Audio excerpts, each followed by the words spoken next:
everyone, welcome to this talk for Royal Museums Greenwich. The title of this talk is Joe Carstairs, the Heiress with a Need for Speed. My name is Oliver. I would normally be presenting this talk in the National Maritime Museum in front of a spectacular exhibit of Miss Britain 3. So I'm going to move to bring up a picture of Miss Britain 3. So this is where we would normally be, so that's what you have to imagine as our backdrop. I'll point out right now that this was not Joe Carstairs' boat, but this is a brilliant image to illustrate many of the points in this talk, because it is going to focus on early motorboat racing as well as on Joe Carstairs. The water world speed record has not been increased since 1978. I think people aren't trying anymore because it's just too dangerous. Henry Seagrave was a national hero and he was tragically killed in 1930 trying to increase the record. It wasn't quite 100 miles an hour then, I think. Donald Campbell was also a national figure when he was killed in 1967 trying to set a new world water speed record. I think he was trying to set it at over 200 miles an hour, or maybe something considerably more than that. But the point is that water at high speeds is very unpredictable. It's very difficult to be sure the water is free of hidden obstacles like floating branches. And of course, the faster you're going, the less forgiving it is when you hit it.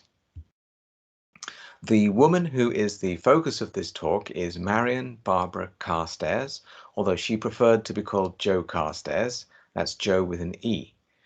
She set at least one important water speed record, and in the 1920s, she was one of the world's most successful motorboat racers. She was born in February 1900, so if at any point during this you want to think of what her age is, it's a good bet to just think of the year. Here are three really important factors for understanding the start of Joe Carstairs' life. Her parents had a terrible relationship with each other and with her, though she did have a good relationship with her maternal grandmother. From the time she hit puberty, she knew that she was only interested in girls. Sexuality might be a continuum, but Jo was romantically interested in women only, though she had close friendships with men. And a final and extremely important factor, she was born into one of the wealthiest families in the world. All the money was on her mother's side, none on her father's. He was just a captain, an officer, but a relatively low-ranking one in the British Army.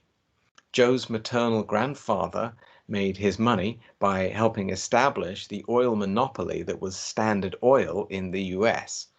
In the year 1904, it controlled 91% of oil production and 85% of final sales in the United States.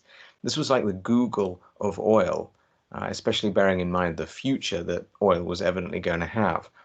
It was broken up by the trust-busting political reforms championed by people like President Teddy Roosevelt before World War I, and that produced the separate companies of Esso, ExxonMobil, Chevron, Amoco, parts of BP, parts of Shell. So Jo was a child surrounded by tremendous wealth, but it must have felt like a gilded cage because, wealth aside, her childhood was not great. Her father was largely absent, and he disappeared from her life completely when she was still a child. Her mother was a very troubled person, abusing alcohol and also heroin, which was legal to do at the time, but of course dependence on any drug is not a sign of emotional health. She was distant towards her daughter, but controlling at the same time. She fired at least one nanny because Jo became too close to her. At the age of 11, Jo was sent to boarding school in the US. She had been living in Europe at the time, and she crossed the Atlantic in an ocean liner on her own, though this seems to have been more like an escape for Jo, because she found boarding school life more stable and enjoyable, and it seems that she loved her teachers and her friends. She also had a reputation as a trickster, and she never lost this. But at school, she also became a very determined and enthusiastic amateur athlete.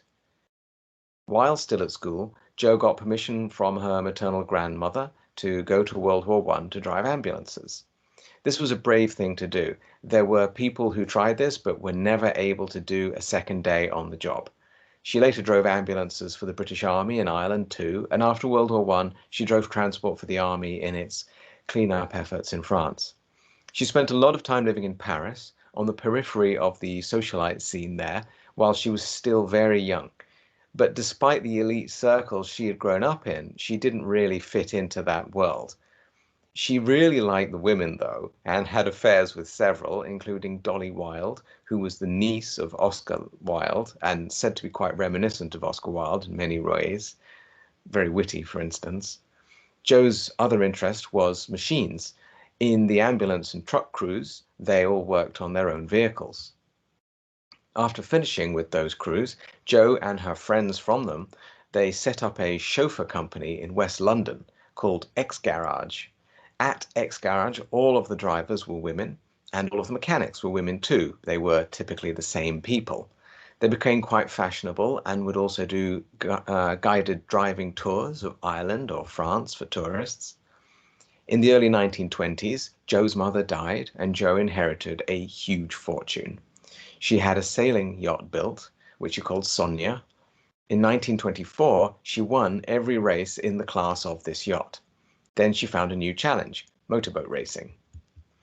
In Britain, from 1924, there was a motorboat racing class designed to provide competition accessible for the rich as opposed to the super rich. It was called the Duke of York's International Trophy, and it was for 1.5-litre hydroplanes, also called the Z class. This was an attempt to popularize hydroplane racing. Miss Britain 3, which you can see at the National Maritime Museum, and which of course is shown in this slide, would have had an engine far too big for this class, but the boat is a good example of a hydroplane.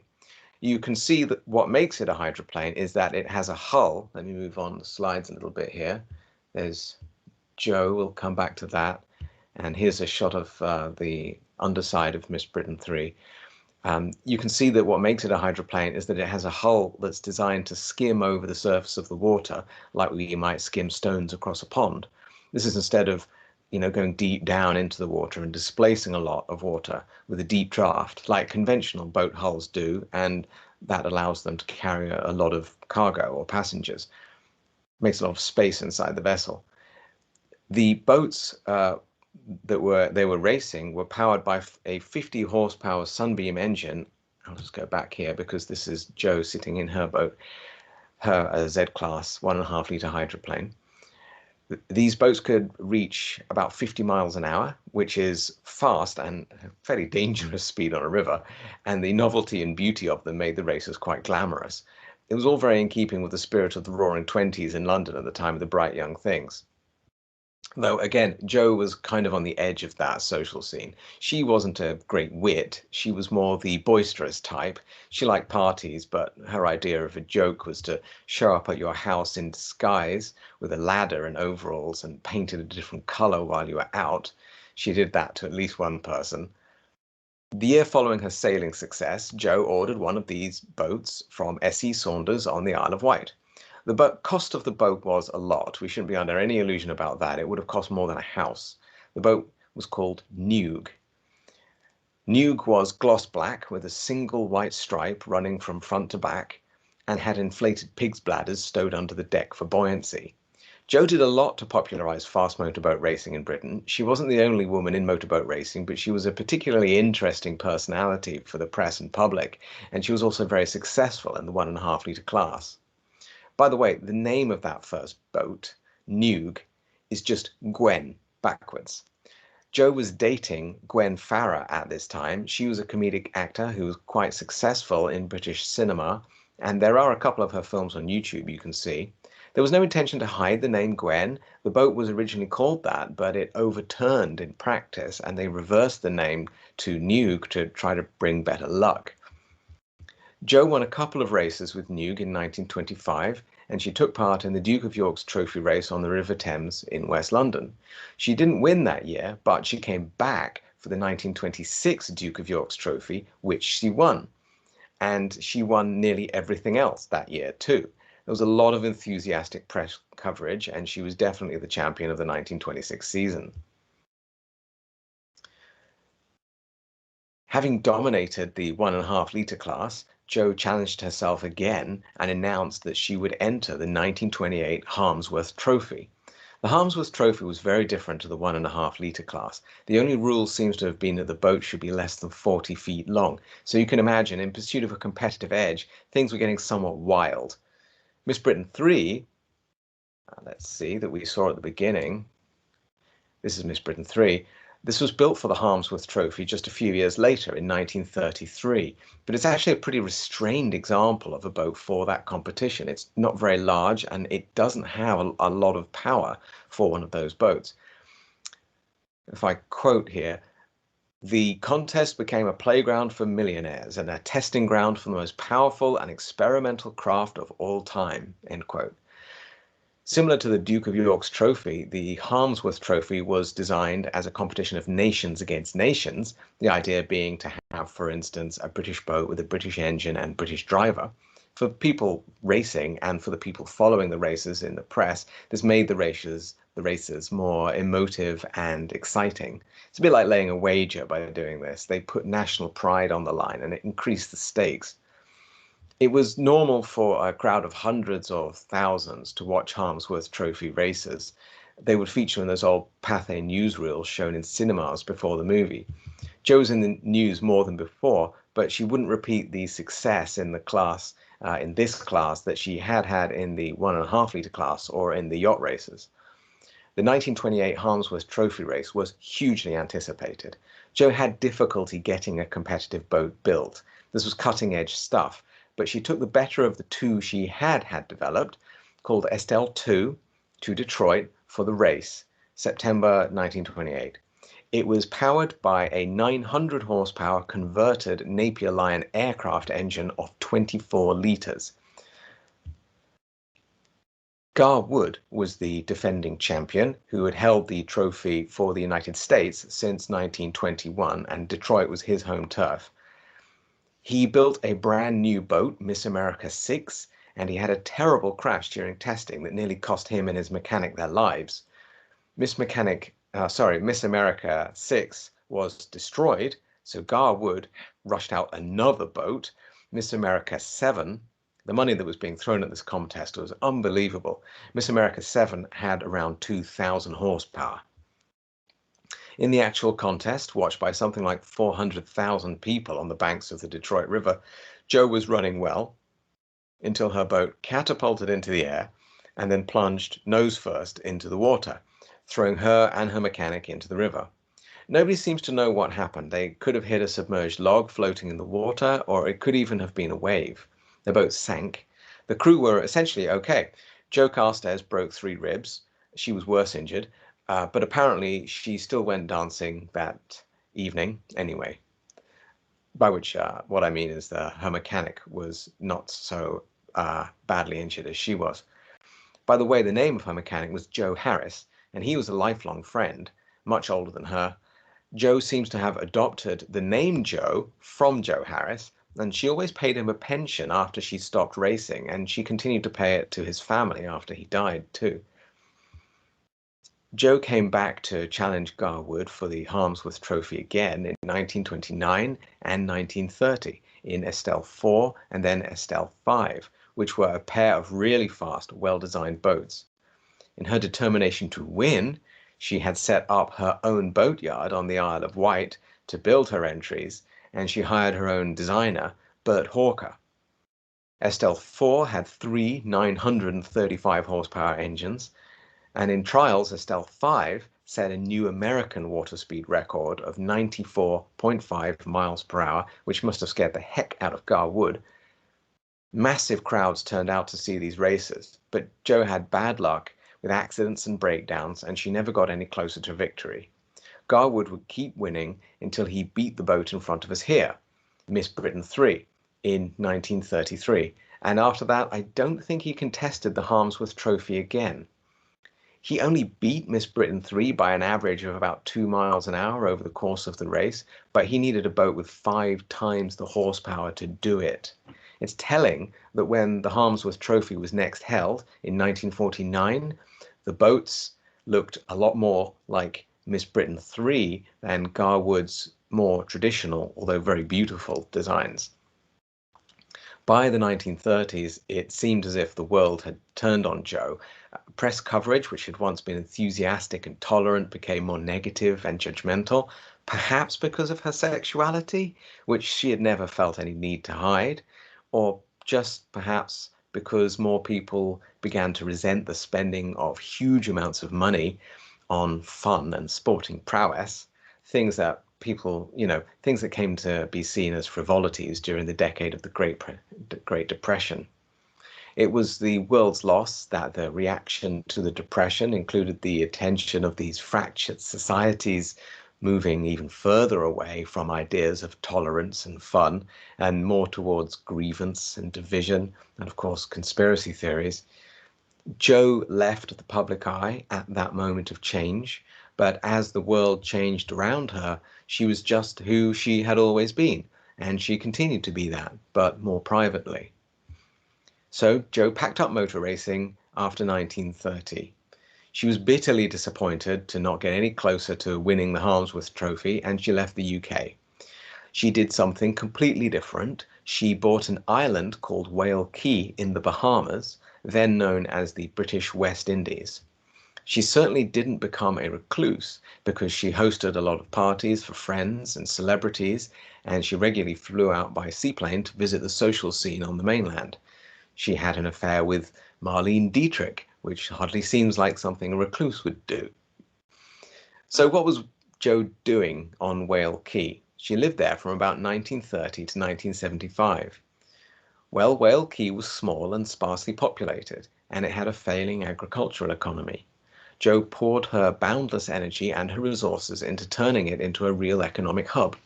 She employed people from neighboring islands to clear the island and to farm. She built cottages for the workers, a dock, a school, a church, a fish cannery, a shop, as well as a large house for herself. She definitely ran things in a paternalistic manner, and Whale Key was a company town rather than a conventional community, and she was known as the boss. The nature of power structures at the time seems to have meant that the only significant pushback she got seems to have been from her own accountant, certainly at the beginning anyway. We have to balance this against Jo's intention to use her money for something with broader benefit. Because of the economic improvements, she made Whale Key a desirable place to move to for local people desperate for steady work who took jobs working there. Jo eventually sold Whale Key in 1975, and she retired to Florida, where she lived with a handful of loyal staff until her death at 93. Whale Key's economy dwindled under the new owners. Currently, the island is almost uninhabited again and is being offered for sale, though interestingly, the price it's being offered for has gone up from $20 to $60 million over the last 2 years. I think it's fair to say that Jo represents a dimension of our understanding of the 1920s. I'll quote Kate Summerscale, whose book The Queen of Whale Key provided much of my understanding of Jo Carstairs' personality. Quote, "The 1920s was an era which instantly mythologized itself, and Jo Carstairs made herself in its image. For a moment, she and the world intersected. Jo loved everything the children of the 1920s loved: speed, machines, fancy dress parties, treasure hunts, cabaret, nightclubs, cocktails, dancing, motorcars, sex, and above all, boyishness. For moneyed women in the post-war years, it was possible to move in circles where promiscuity was chic, where homosexuality was considered risque. A group that considered homosexuality risque was, of course, much more appealing and safer than how homosexuality was viewed by much of society at the time." The Carstairs Collection at the Classic Boat Museum on the Isle of Wight is a place where you can go to see some fabulous pictures of the story of the life of Jo Carstairs, by the way, and you can visit them online. And the final thing that I'm going to show you, actually, what I'm going to do is I'm just going to I'm going to stop sharing the slideshow here so that I can show you an object that I have close up. There we go. What I want to show you is this. This is the image of Jo that I was showing you earlier on, and you can see that it is a cigarette card, I think. Let me take it out. This was produced in 1926 by the cigarette company Lambert and Butler. There we go. You can see that. And on the back, I don't know if you can read that, but it's from a series 1926, Who's Who in Sport. And Jo Carstairs is listed as Miss MB Carstairs. And I really love this because it shows how present she was in the British consciousness at the time. You know, you have a series of cigarette cards, 50 people who are famous in British sport. She's included in that. I mean, that's quite significant. But also, I like this because in a way, this is sort of a personal connection because my grandfather was about 10 years old in 1926, and his parents owned a tobacconist shop, and he would go downstairs on a Saturday morning and open the packets of cigarette cards, open the packets of cigarettes and take out the cards that he wanted, you know, to complete his sets, which is a pretty dishonest thing to do because people are buying those cigarettes to give the cards to their children, right? So I presume that he got away with this by putting his doubles in there to cover his tracks.